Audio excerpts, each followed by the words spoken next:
Hi students, कैसे हैं आप लोग। उम्मीद करते हैं हमें अच्छा होंगे। ठीक है ना। तो चलिए देखिए, कुछ काम कर लेते हैं। हम लोग बहुत आराम कर चुके हैं। तो देखिए, आज नया चैप्टर शुरू कर रहे हैं जिसका नाम है दो चर वाले रैखिक समीकरण। देखिए नाम है दो चर वाले रैखिक समीकरण। ये तीसरा अध्याय है। ठीक है ना। तीसरा अध्याय चैप्टर का नाम है। और दो चर वाले रैखिक समीकरण, इसी को इंग्लिश में बोलते हैं pair of linear equation in two variable. तो ये अलजेब्रा का एक पार्ट है। जैसा कि जानते हैं आप लोग को बताए भी हैं कि 20 नंबर का पूरे अलजेब्रा पूछता है, लगभग, कंफर्म नहीं। तो 20 नंबर का पूछता है, जिसमें से 8-9 नंबर दो चर वाले रैखिक समीकरण कह सकते हैं इसको कि 50% क्वेश्चन इसी अध्याय से पूछा जाता है। तो सोच ही सकते हो कितना इंपॉर्टेंट चैप्टर होगा ये। तो इस चैप्टर को आप लोग ध्यान से देखिएगा और समझने का प्रयास कीजिएगा। ठीक है ना। शुरू करते हैं। तो दो चर वाले रैखिक समीकरण, pair of linear equation in two variable, इससे फिक्स होता है कि एक ग्राफ हमेशा पूछता है। 5 नंबर का रहता है, वो भी बताएंगे आपको। वर्ड प्रॉब्लम वाला रहता है, वो भी बताएंगे। अब कुछ समीकरण से रहते हैं, सब बताया जाएगा इसमें, सिर्फ स्टेप बाय स्टेप। तो आप बने रहिए, हम कुछ आपको अच्छा ही प्रोवाइड कराएंगे। ठीक है। जैसे देखिए, अब आते हैं चैप्टर पे।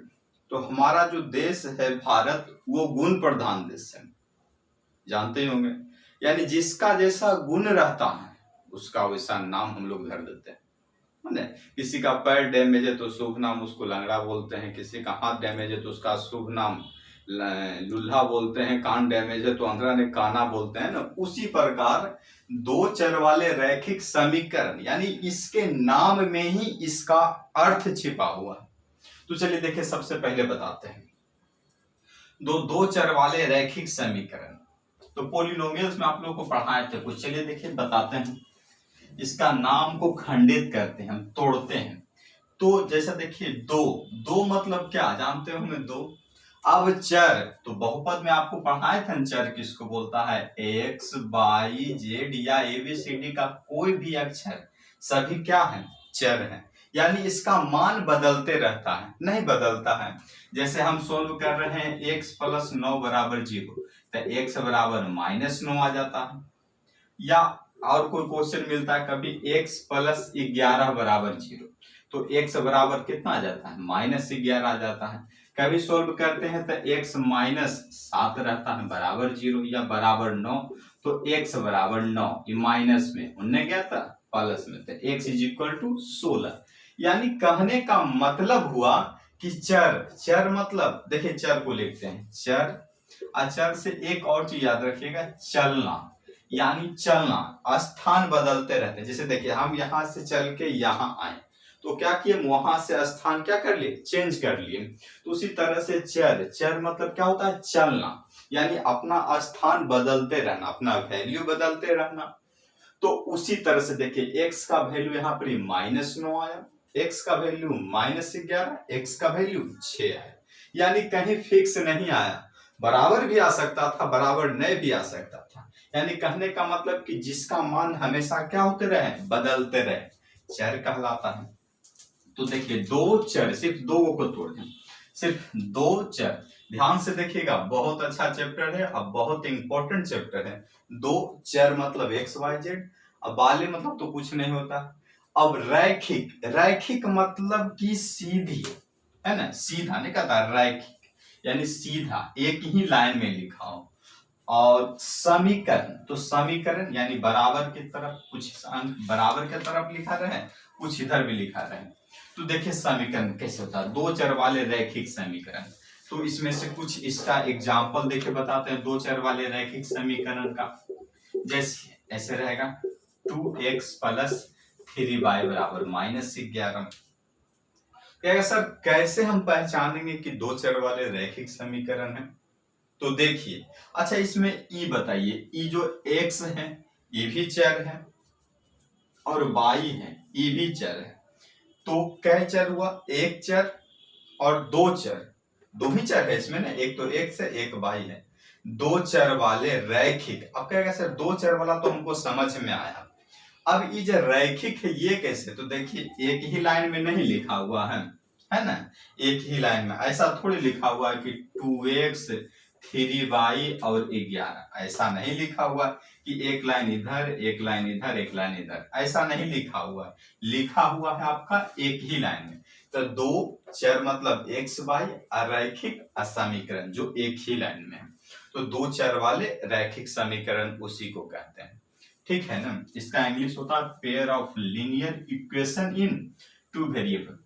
लिखने का समय नहीं दिए हैं, लेकिन आप लोग वीडियो को रोक के वहीं पर से क्या कर लीजिएगा, उसको लिख लीजिएगा। ठीक है ना, इससे लगभग 8-9 नंबर, कभी कभी 10 नंबर भी पूछ देता है ना, तो आप लोग ध्यान से पढ़िएगा इसको। चलिए देखिए बताते हैं, इसमें से कुछ फॉर्मूले हैं उसको याद रखिएगा। तो समीकरण लिखते हैं।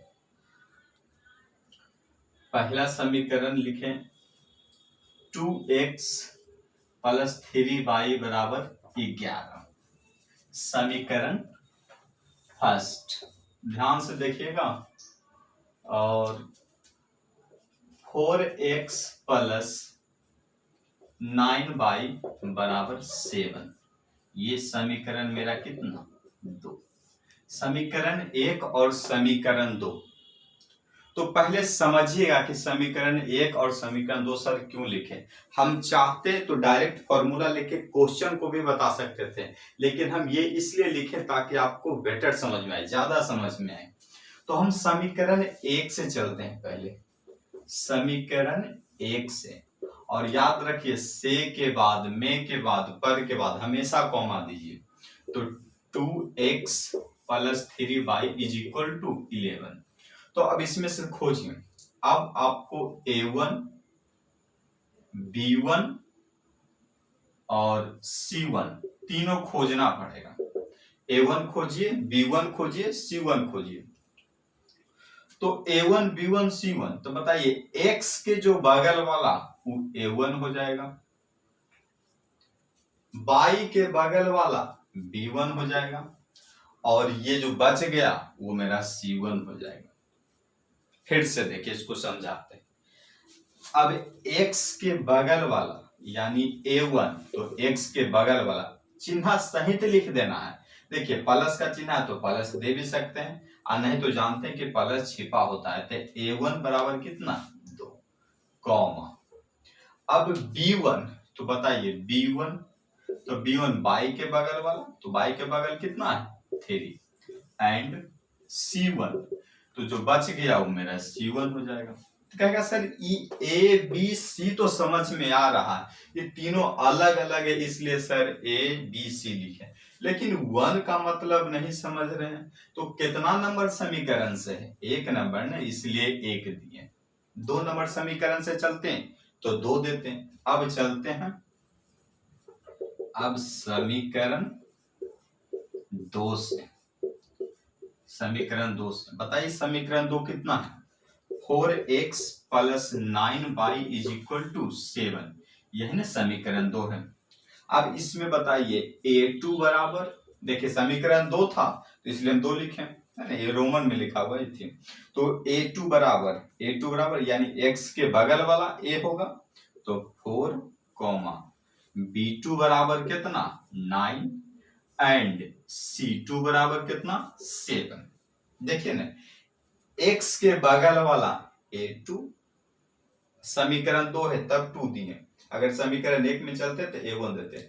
अब b जो होता है y के बगल वाला, और जो बच जाता वो मेरा c हो जाता है।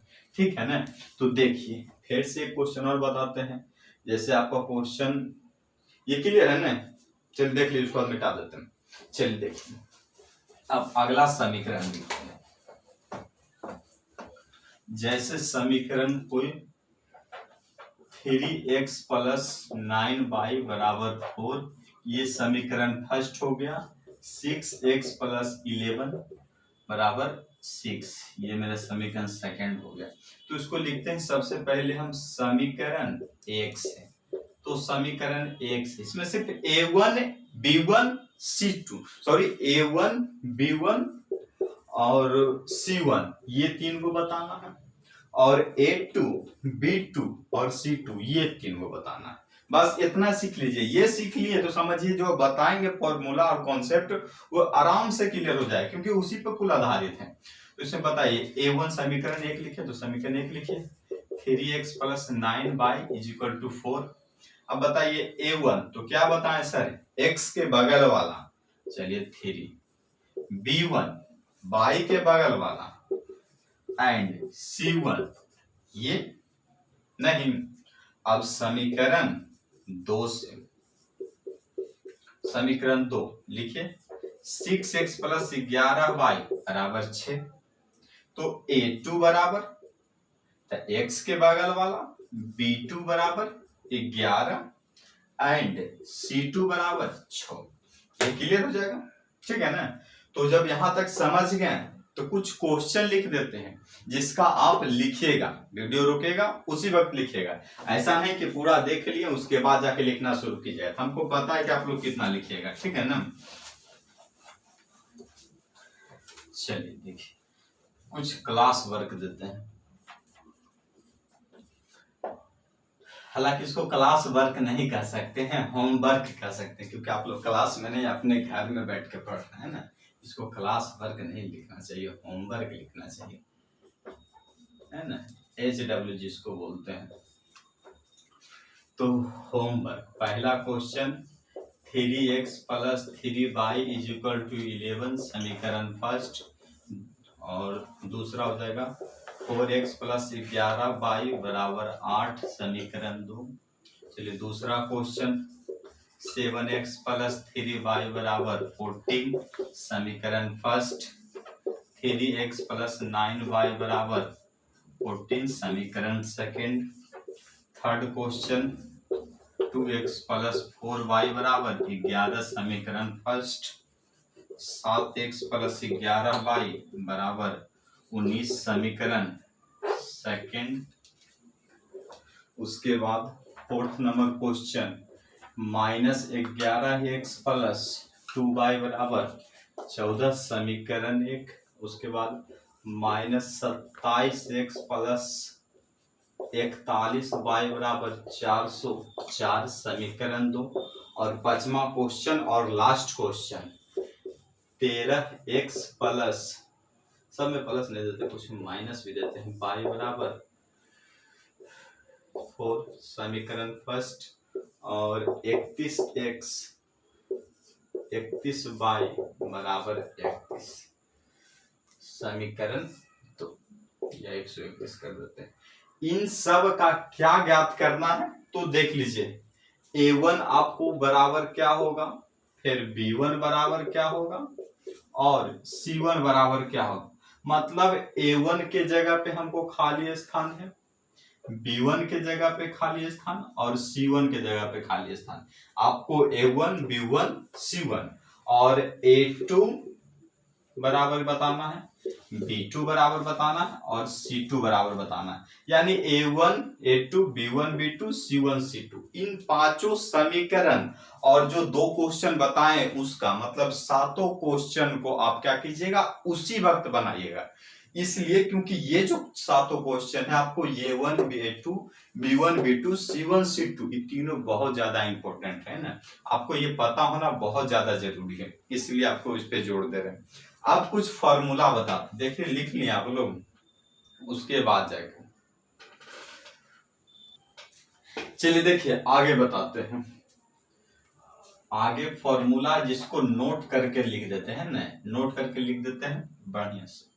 चलिए फर्स्ट फॉर्मूला क्या है, A1 बटा A2 बराबर B1 बटा B2 बराबर C1 बटा C2।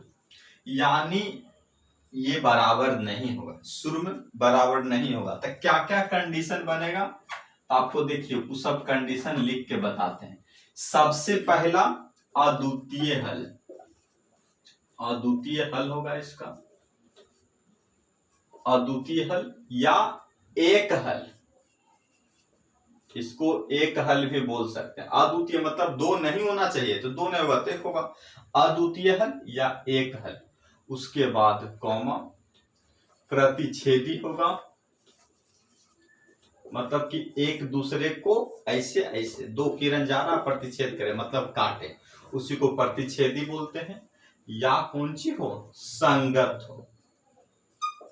संगत तीन कंडीशन बनता है, अद्वितीय हल या एक हल, दोनों एक ही चीज है, दो नाम है। कोई कोई किताब अद्वितीय लिखता है तो कोई कोई एक हल लिखता है, ठीक है ना। तो ये दोनों एक ही है। अब प्रतिच्छेदी और संगत जब ऐसा रहेगा तो A1/A2 does not equal to B1/B2 और इक्वल टू C1/C2, मतलब A1A2 बराबर नहीं है B1B2। जब यहीं पर ही कट गया तो आगे जाने का कोई फायदा ही नहीं। जैसे देखिए आपका यहाँ से यह देखिए ये रास्ता है, ठीक है ना, ये रास्ता है। अब यहाँ से कोई इंसान पहुंचा, उसके बाद जाके यहाँ गया और सड़क खत्म हो गया, मतलब कि पुल है और पुल टूट चुका है। तो विद्यार्थी जो आदमी होगा ये यहाँ कभी नहीं पहुंचेगा जब तक ये नहीं बनेगा। उसी तरह से यही टूट जाएगा तो यहाँ तक तो पहुंचना मुश्किल है, यहीं तक खत्म हो जाएगा, ठीक है ना। तो अब देखिए आगे बताते हैं, ये पहला फॉर्मूला, ठीक है ना, इसी पे भी क्वेश्चन करेंगे। उसके बाद दूसरा number A1/A2 B1/B2 does not equal to C1/C2। यानी अगर आप अगली तो पहला से पार करेगा दूसरा में जाके अटक जाएगा। तो इसमें क्या होगा, तो इसमें कोई हल नहीं हो, इसमें एक हल नहीं, इसमें कोई हल नहीं, कोई हल नहीं। और क्या होगा, तो प्रतिच्छेदी है तो इसमें क्या हो जाएगा, समांतर हो जाएगा। और इसमें संगत है तो इसमें असंगत हो जाएगा, ठीक है। इसमें भी तीन कंडीशन, कई हल होगा इसमें तो एक हल, इसमें कई हल होगा तो एक को हल है। एक में प्रतिच्छेदी तो इसमें समांतर, और इसमें संगत है इसमें असंगत। अब देखिए तीसरा बताते हैं, A1/A2 B1/B2 और C1/C2, ठीक है ना।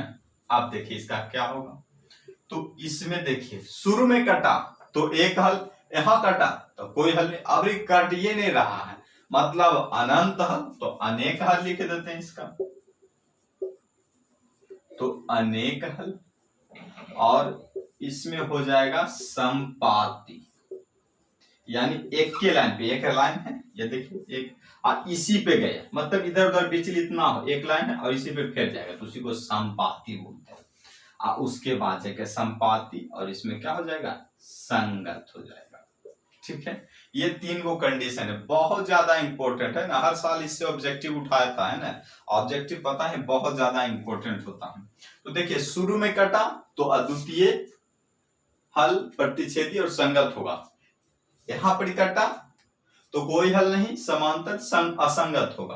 और कट भी नहीं करेगा तो तो उसका कितना हल होगा वो कोई पता नहीं, तो अनेक हल, संपाती और संगत होगा। ये तीन गो कंडीशन है। अब इस पे कुछ हम क्वेश्चन करते हैं ना, इस पे हम कुछ क्वेश्चन करते हैं। तो देखिए हम अब बताते हैं कुछ क्वेश्चन इस पे आपको, ठीक है ना। चलिए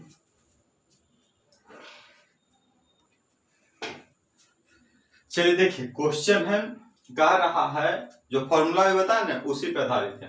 तो कह रहा अनुपात है ना, A1/A2 B1/B2 C1/C2 का तुलना करें, है ना, कि तुलना करके बताएं कि इसका जो समीकरण का युग्म होगा वो संगत है कि असंगत है, ठीक है ना। तो संगत है कि असंगत है, तो देखिए क्वेश्चन दिए हैं, 6 क्वेश्चन दिए हैं, इसमें से कुछ क्वेश्चन हम बता देते हैं और कुछ क्वेश्चन कीजिएगा आप उसी समय बनाइएगा। अंत को ऐसा नहीं कि पूरा वीडियो देख ले, पूरा क्लास कर ले, उसके बाद जाके आप बनाना शुरू करें, नहीं, उसी वक्त रोकिएगा, बनाना शुरू कीजिएगा, ठीक है ना। तो देख लीजिए बताते हैं, चलिए। सॉरी मिटा दिए, मिटा दिए तो पूरे मिटा दिए। सॉल्यूशन देखिए क्वेश्चन है 3x + 2y = 5, समीकरण 1 2x - 3y = 7। ये समीकरण 2 है। तो समीकरण 1 से चलते हैं हम, समीकरण 1 से तो समीकरण एक देखिए 3x प्लस 2y बराबर 5, ठीक है ना। तो देखिए अब इसमें बताइए a1 बराबर कितना 3, b1 बराबर 2 एंड c1 बराबर 5, यानी a1 का वैल्यू 3, b1 का वैल्यू 2 या 2 भी बोल सकते हैं, c1 बराबर 5। इसीलिए हम a1 b1 c1 सिखाए थे। तो चलिए a1 b1 c1 हो गया। अब लिखते हैं समीकरण 2 से, समीकरण 2 से। तो समीकरण 2 लिखिए 2x 3y 7। अब इसके बाद देखिए a2 बराबर, क्योंकि समीकरण 2 है ना, तो 2 b2 बराबर -3, बोले थे ना चिन्ह भी नहीं छोड़ना है, ऐसा नहीं कि चिन्ह छोड़ देना है। अब c2 बराबर 7। अब a1 a2 b1 a1 a2 b1 b2 ये सब जब निकल जाएगा तो तुलना करना है। कहा रहा था ना तुलनात्मक अनुपात का तुलना, तो तुलना कीजिए। तो क्या तुलना करना है, तो a1 बटा a2 बराबर b1 बटा b2 बराबर c1 बटा c2।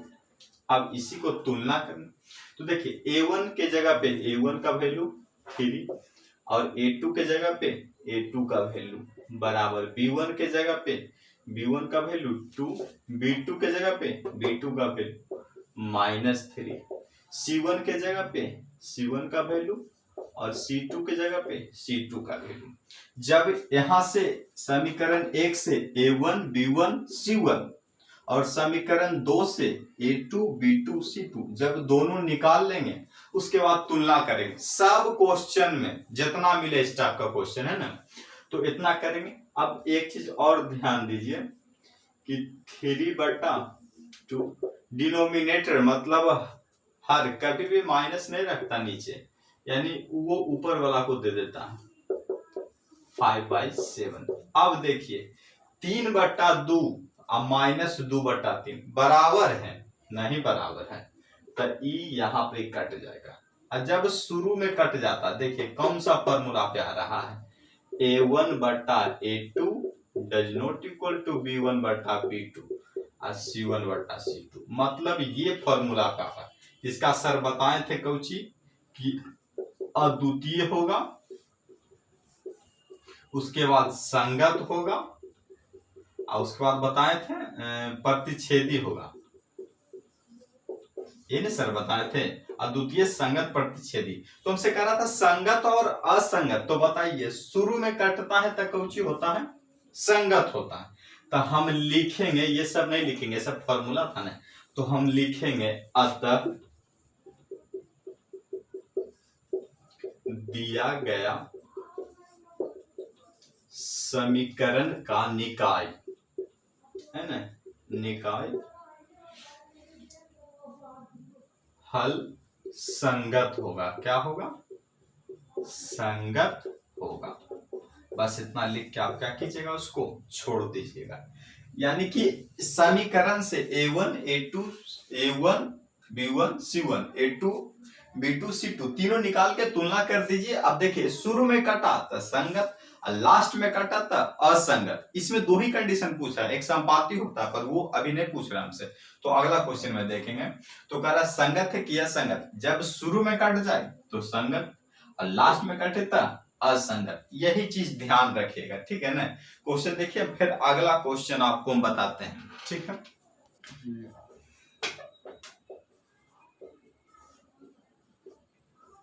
चलिए देखिए, वो पहला क्वेश्चन था, दूसरा क्वेश्चन बताते हैं ना। 6 क्वेश्चन टोटल दिए थे, जिसमें से 2 हम बता देंगे, 4 आप लोग के हिसाब से चल जाएगा, ठीक है ना। और ईमानदारी से बनाइएगा, नहीं बनेगा तो फिर व्हाट्सएप पे प्रॉब्लम शेयर कीजिएगा, आपको क्या करेंगे, सॉल्यूशन सेंड कर देंगे। चलिए देखिए बताते हैं, ध्यान से सीखिएगा बाबू। समीकरण 1 से बहुत इंपॉर्टेंट और बहुत लाजवाब टॉपिक है, 2x 3/8, ठीक है ना। तो सबसे पहले आप कीजिए क्या, a1 a2 b1 b2 ये सब निकालिए। तो a1 बराबर 2, b1 बराबर -3, नहीं छोड़ना चिन्ह, एंड c1 बराबर 8। अब समीकरण 2 से चलते हैं। समीकरण 2 से। तो बताइए समीकरण 2 कितना है? 4x माइनस 6y बराबर 9। A1 तो हो चुका है। A2 बराबर 4, B2 बराबर -6 एंड C2 बराबर 9। A2 B2 C2 जब तीनों निकल जाएगा, समीकरण 1 का तीनों और समीकरण 2 का तीनों निकल जाएगा, तो बोले थे तुलना कर दीजिए, कंपेयर कर दीजिए। तो लिखिए, या लिख सकते हैं तुलना करने पर, यहाँ पर ही ज्यादा है लिखने का, तो तुलना करने पर बताएं न, में से पर रहे तो कॉमा दीजिए। तुलना करने पर तो क्या तुलना करना है? तो क्या A1 बटा A2, B1 बटा B2 और C1 बटा C2। A1 के जगह पे A1 का मान 2, A2 के जगह पे A2 का मान बराबर B1 के जगह पे -3, चिन्ह नहीं छोड़िएगा, और B2 -6।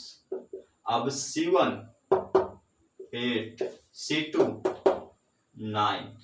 अच्छा, माइनस से माइनस खत्म, तो बचा क्या? और इससे इससे 2 खत्म और इससे इससे 2 खत्म, तब तो लिखे क्या बचा? ऊपर में कुछ नहीं था 1 और नीचे में 2, ऊपर में कुछ नहीं था 1, नीचे में 2, और क्या बचा? 8/9, यही ना बचा। अब देखिए शुरू में तो दोनों बराबर हैं, A1 बटा 1/2, 1/2, लास्ट वाला बराबर नहीं है तो बराबर नहीं का चिन्ह देंगे। आज जब बताए थे ना कि शुरू में रहे तो संगत और दूसरा नंबर पे रहे, ये वाला है A1 बटा A2, B1 बटा B2, और यहाँ कटा C1 बटा C2। तो जब यहाँ कटे तो असंगत हो जाएगा और यहाँ कटे तो संगत हो जाए, जबकि यहाँ कट नहीं रहा है मेरा, पहला वाला कटा था, दूसरा वाला असंगत है। तो लिखेंगे अतः समीकरण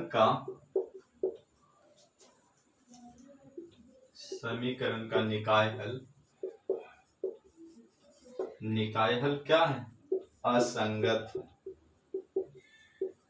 ठीक है, समझ में आया? देखिए फिर से समझा देते हैं। समीकरण 1, समीकरण 2, चलेंगे समीकरण 1 से, तो समीकरण 1 लिखे, इससे A1 तो x के बगल वाला, B1 तो y के बगल वाला, चिन्ह भी नहीं छोड़िएगा, चिन्ह छोड़ दिए तो फिर सारा मामला गड़बड़ा जाएगा। अब C1 तो 8, अब A2 तो 4, B2 तो -6, C2 तो 9, यहां से देखिए लिखे। अब तुलना किए तो A1 बटा A2, B1 बटा B2, C1 बटा C2, तब क्या क्या देखिए मान पुट करते हैं, फिर से सॉल्यूशन कर देते हैं। तो A1 के जगह पे मान रखे, A1 के जगह पे कितना 2, A2 के जगह पे 4, B1 के जगह पे -3 और B2 के जगह पे -6 और C1 के जगह पे 8 और C2 के जगह पे 9। सबसे पहले तो माइनस से माइनस खत्म, यह देखिए ध्यान से, 2 मरते में ई खत्म, 2 मरते में ई खत्म, जो बचा आगे लिख चुके हैं, है ना।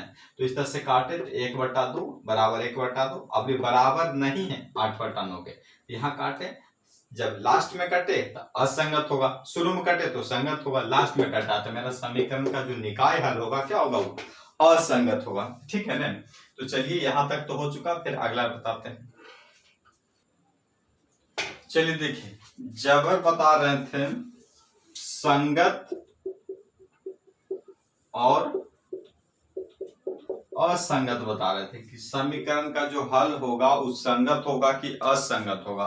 अब बता रहे हैं अद्वितीय होगा कि कोई हल नहीं होगा। अद्वितीय हल, सॉरी छूट गया, हल, अनेक हल या कोई हल है ना, 3 कंडीशन होगा इसमें। तो अनुपात का तुलना कीजिएगा, उसमें बताइएगा कि अद्वितीय हल होगा, ये हल होगा अद्वितीय, कि कोई नहीं, कि अनेक हल होगा।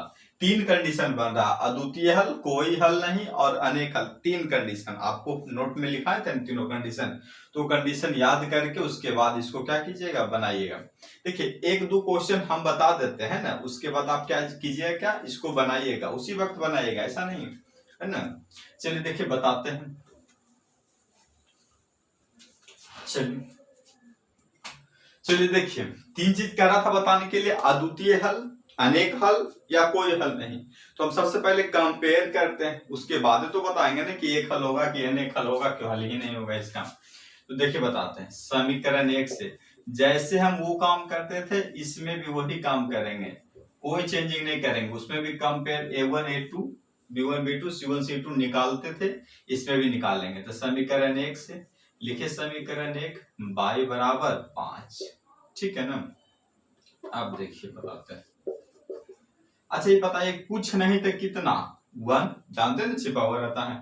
तो A1 तो x के बगल वाला, B1 तो y के बगल तो कुछ नहीं तो 1, एंड C1 तो कितना 5। अब ध्यान दीजिए, A1 A2 B1 B2 C1 C2, चलिए A1 B1 C1 निकल गया। अब देखिए निकालते हैं समीकरण 2 से, समीकरण 2 से। तो समीकरण 2 कितना है, तो 4x + 2y बराबर 10 समीकरण 2 है। तो x के A2 तो x के बगल वाला, B2 तो y के बगल वाला, एंड C2 तो जो बच गया वो मेरा C2 हो जाएगा। जब इतना कर दीजिएगा तो लिखिएगा तुलना करने, भाई यहीं लिखते हैं, तुलना करने पर। अब कंपेयर कीजिए, तुलना कीजिए, तो क्या बताएं, A1 A2 लिखना है, B1 B2 लिखना है और C1 C2 लिखना है, और मान पुट कर देना है। तो मान पुट कीजिए, A1 के जगह पे 2 और A2 के जगह पे 4, तो 2/4। अब B1 B2, तो B1 के जगह पे 1 और B2 के जगह पे 2। अब चलिए C1 के जगह पे 5 और C2 के जगह पे 10। कोई किसी से कट रहा है, कटेगा तो काट देंगे, देखिए ना कट रहा है, ये 2 मरते में और ये कट रहा है 2 मरते में। तो क्या बचा, 1/2 1/2 1/2, मतलब कहीं नहीं कटा, कहीं नहीं कटा। तो कहीं नहीं कटता तो नहीं, ये वाला कंडीशन पे जा रहा है, इस तरह से B1 B2 C1 C2 कहीं नहीं कटता है तो अनेक हल हो जाता है, कहीं नहीं कटे तो अनेक हल, इसका क्या होता है, अनेक हल होता है कंडीशन। अब इसका अनेक हल, जब शुरू में कट जाए तो एक हल, यहाँ कटे तो कोई हल नहीं, तो इसका अनेक हल होगा। तो लिखेंगे अतः समीकरण का निकाय हल या समीकरण का अनेक हल होगा, अनेक हल होगा, क्योंकि कट नहीं रहा है ना। अगर कट जाता तो यहाँ कटता तो एक हल, यहाँ कटता था कोई हल नहीं, ठीक है ना। करना कुछ नहीं है, जैसा 2 क्वेश्चन बताए थे उसी तरह से एक समीकरण एक लिखना है, उससे A1 x के बगल वाला, B1 y के बगल वाला और C1 जो बच गया वो, और समीकरण 2 लिखना है, और समीकरण 2 से x के बगल वाला A2 y के बगल वाला B2 और जो बच गया C2। अब इन दोनों को निकालने के बाद तुलना कर देना है, क्या कर देना आपको, तुलना कर दीजिएगा। A1/A2 बराबर B1/C2 बराबर C1/C2।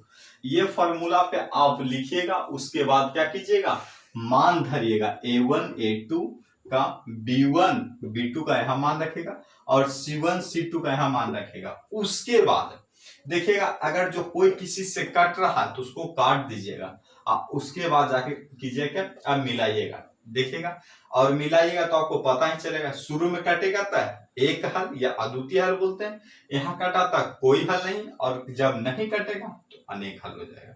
बस यही इसका नियम है। एक क्वेश्चन बताएं, एक आध क्वेश्चन और बता देते हैं, उसके बाद कीजिएगा, आप लोग जो बचेगा वो बनाइएगा, ठीक है ना। चलिए देखिए तीसरा नंबर क्वेश्चन, दूसरा इसलिए नहीं बताने क्योंकि दूसरा का भी अनेक हल ही हो रहा है, एकदम सेम टू सेम क्वेश्चन था, इसलिए दूसरा को हम रोक दिए। दूसरा कीजिए क्या, आप बनाइएगा, हम बनाते हैं तीसरा नंबर क्वेश्चन। तो देखिए समीकरण 1 से चलते हैं, सेम प्रोसेस है, कोई चेंजिंग नहीं कर रहे हैं ना, हम मेरा यही रहबे करता है कि एक क्वेश्चन एक नियम सीखिए और उसी नियम पे बनाते जाइए, क्योंकि मैथ में इतना सारा नियम हो जाता है कि हर स्टेप पे हर किताब क्वेश्चन पे अगर नियम बदलते रहे तो बच्चा का दिमाग खराब हो जाता है। इसलिए एक नियम पे इसी पे टोटल क्वेश्चन इसका बनेगा, चाहे कुछ ज्ञात करने के लिए बोले चाहे ऐसे ही बोले। तो देखिए x माइनस 3y बराबर 3। अब बताइए कुछ नहीं तो क्या चीज एक रहता छिपा हुआ, तो a1 कौन होता है x के बगल वाला, b1 कौन होता है y के बगल वाला। 3 लिख देंगे सही हो जाएगा? नहीं होगा, क्योंकि माइनस छोड़ दिए हैं, माइनस देना जरूरी है। एंड c1 बराबर कितना 3 हो जाएगा। अब चलिए समीकरण 2 में चलते हैं। तो समीकरण 2 से, तो समीकरण 2 कितना है 3x 9y बराबर 2। अब बताइए a2 बराबर कितना 3 कॉमा b2 बराबर 9 लिख देंगे, काम चल जाएगा सर? नहीं चलेगा। क्यों नहीं चलेगा? माइनस हमने क्या किया छोड़ दिया, तो गलत हो जाएगा। तो नहीं, गलत कैसे होगा, माइनस दे देते हैं, गलती हो जाएगा। c2 बराबर कितना 2, यानी a2 b2 c2 सब निकाल दिए, a1 b1 c1 सब निकाल दिए। तब क्या करेंगे तुलना करने पे, तुलना करने पर चलिए देखिए तुलना कीजिए ना। तो क्या बताए हैं a1 a2 b1 b2 c1 c2, तो तुलना कीजिए a1 a2 b1 b2 c1 c2। a1 बटा a2, a1 1 और a2 3, यानी 1 बटा 3। b1 b2, b1 कितना -3, b2 कितना -9, है ना। अब देखिए c1 तो 3 और c2 तो 2।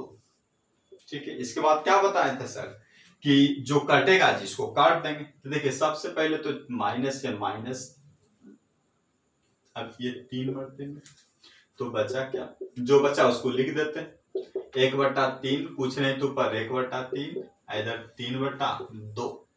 अच्छा एक चीज तो साफ साफ दिख रहा है कि 1/3 बराबर 1/3, लेकिन 3/2 बराबर नहीं है। यहाँ कीजिए क्या, काट दीजिएगा, कट जाएगा, खत्म हो जाएगा। तो बताए थे सर कि a1 बटा a2 b1 बटा b2 और c1 बटा c2 रहे। जब ये कंडीशन शुरू में कट जाए तो कितना हल, एक हल।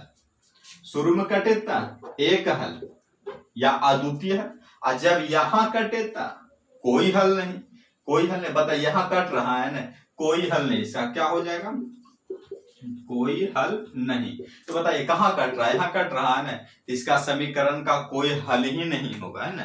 तो इसका कोई हल नहीं होगा, तो अंतिम में लिखेंगे क्या हम कि अतः समीकरण का कोई हल नहीं होगा। ठीक है ना, देखिए एक मिनट समझा देते हैं, क्लियर हो जाएगा, फिर आप लोग के भरोसे छोड़ देंगे क्वेश्चन सबको। ठीक है ना, समीकरण दिया हुआ तो सॉल्यूशन किए, समीकरण 1 से चले। समीकरण 1 तो समीकरण 1 लिखे x माइनस 3y बराबर 1। अब देखिए x तथा बताएं सर कि a1 जो होता है x के बगल में, तो कितना विद्यार्थी 0 लिख देगा, कहेगा कुछ नहीं है तो क्या है 0 नहीं। अलजेब्रा में जब कुछ नहीं रहता है तो उसके आगे एक छिपा हुआ रहता है, और किसी चीज का चिन्ह जब नहीं दिया हुआ रहता तो उसका चिन्ह हम मल्टीप्लाई समझते हैं, गुना समझते हैं। बताइए x के बगल में कुछ नहीं दिया हुआ तो 0 लिख देंगे, सही हो जाएगा? नहीं सर सही नहीं होगा, बिल्कुल गलत हो जाएगा। कुछ नहीं तो उसके बगल में कितना 1, तो 1 लिखें। तो a1 के जगह पे क्या जाएगा 1 हो जाएगा, b1 के जगह पे -3, चिन्ह भी नहीं छोड़ना है, और c1 के जगह पे 3। ठीक है ना, समीकरण 2 से a2 के जगह पे x के बगल वाला, b2 के जगह पे माइनस और c2 के जगह पे 2। जब a1 a2 b1 b2 c1 c2 तीनों निकल जाएगा तब तुलना कर दीजिएगा, कंपेयर, है ना। तुलना करने पे a1 बटा a2 b1 बटा b2 c1 बटा c2 तीनों को बराबर करेगा। तो a1 के जगह पे a1 का मान, यहाँ से a1 a2 b1 b2 तो b1 b2 इतना रखें, और c1 c2 तो c1 और c2 मान रखें। तो 1/3 बराबर, माइनस से माइनस कट गया, और 3 से भी कट गया तो 1/3 कटेगा, काटेंगे छोड़ेंगे नहीं उसको, है ना। और 3/2 तो 3/2, जब 3/2 हो जाएगा तो देखिए शुरू में तो नहीं कट रहा है क्योंकि दोनों बराबर है, ये कट रहा है मतलब नहीं कटेगा, बराबर नहीं है, बराबर नहीं तो यहाँ पे लेके आके क्या हो जाएगा, कट जाएगा। 1/3 बराबर 1/3, बराबर नहीं 3/2 मतलब बराबर नहीं है। 1/3 is equal to 1/3 does not equal to 3/2, तो ये बराबर नहीं तो लिखेंगे तो समीकरण का जो हल होगा कोई नहीं होगा, इसका कोई हल है ही नहीं, ठीक है ना। तो यहीं तक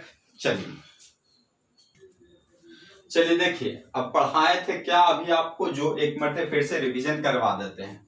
देखिए क्या था, A1/A2 B1/B2 C1/C2।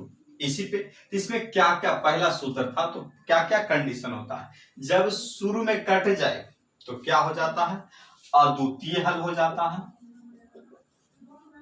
अद्वितीय हल या एक हल जिसको कह सकते हैं, और क्या हो जाएगा, संगत हो जाएगा, और क्या हो जाएगा, प्रतिच्छेदी, ठीक है ना।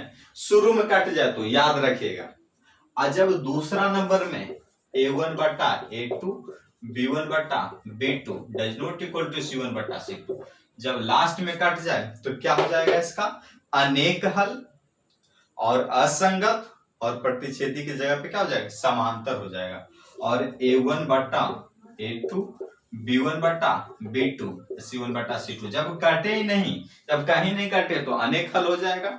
उसके बाद जाके जो मेरा संगत होता था इसमें भी संगत, और जब नहीं कटेगा तो असंगत, और जब कटवे नहीं करेगा तो कटवे नहीं करेगा तो संगत हो जाएगा। और उसके बाद है कि इसमें प्रतिच्छेदी तो संपाती, तो संपाती मतलब होता है कि एक लाइन पास किया और इसी पर से एक और लाइन पास कर गया, मतलब एक दूसरे ऊपर यह है और इसी के ऊपर ये क्या हो गया, मेरा संपाती हो गया, ठीक है ना। तो यहाँ तक क्या हो गया, क्लियर हो गया। आज आपको इसी पर से सिर्फ निकालने के लिए बता रहे थे कि कौन सा अद्वितीय हल होगा, कौन सा संगत होगा, कौन सा अनेक हल होगा, कौन प्रतिच्छेदी होगा तो कौन संपाती होगा, इतना बताए थे। अब कल का जो क्लास होगा इसी टाइप का रहेगा, अब इसी पे रहेगा, कल ये कॉन्सेप्ट क्या हो जाएगा आपका, समाप्त हो जाएगा। कल इससे जितना भी रिलेटेड क्वेश्चन होगा समाप्त हो जाएगा। आज एक टाइप क्लियर हुआ, कल देखिए क्या पढ़ा देंगे, इसे 2x + 3y बराबर के दे देगा, है ना, और 2k + 1 और x 3y + 11। अब कहेगा कि इस समीकरण का हल क्या है, अनेक हल है, क्या है, अनेक हल है। आज थोड़ा सा बता देते हैं, इसको पढ़ा नहीं रहे, सिर्फ बता रहे हैं क्वेश्चन कि किस तरह से कल पढ़ा हुआ। तो 2x + 3y बराबर के, और 2k + 1x + 3k बराबर 11, ऐसा क्वेश्चन अपने मन से लिखें, जरूरी नहीं क्वेश्चन सही होगा, क्वेश्चन गलत भी लिखा सकते हैं क्योंकि अपने मन से लिखे। तो ये क्वेश्चन होगा इस टाइप से, और इसमें मेन मकसद क्या है, के का मान निकालने के लिए बोला है, किस पर, जब कंडीशन क्या हो, अनेक हल होगा। तो इसी पर रिलेटेड हम कल क्वेश्चन बताएंगे। इसमें दो टाइप का है, फर्स्ट टाइप का कि आपको बताने को होगा कि संगत है, संगत है, संपाती है कि प्रतिच्छेदी है, या अनेक हल है कि एक हल है ना।